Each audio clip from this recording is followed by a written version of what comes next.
गुरुकुल में गुरु और शिष्य की कहानी। किसी गुरुकुल में एक गुरु और उनका शिष्य रहा करते थे।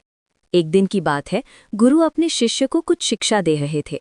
शिक्षा देते हुए गुरु अपने शिष्य को एक नदी के किनारे ले गए और शिष्य से बोले, एक कंकड़ नदी में फेंक दो। गुरु का आज्ञा पाकर शिष्य ने भी वैसा ही किया।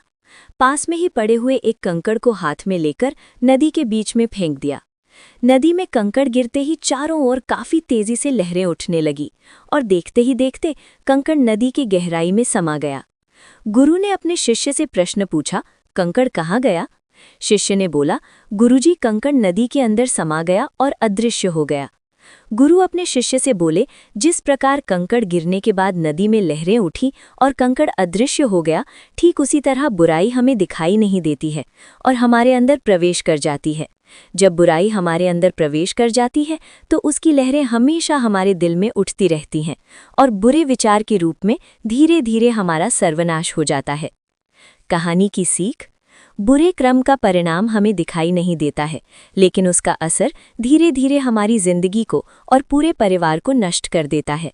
उदाहरण के लिए, रावण, दुर्योधन तथा कंस आदि के कुविचार का परिणाम आप सभी को पता है।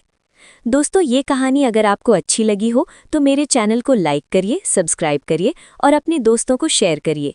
फिर मिलते हैं एक नई कहानी के साथ। धन्यवाद। आपका दिन शुभ हो।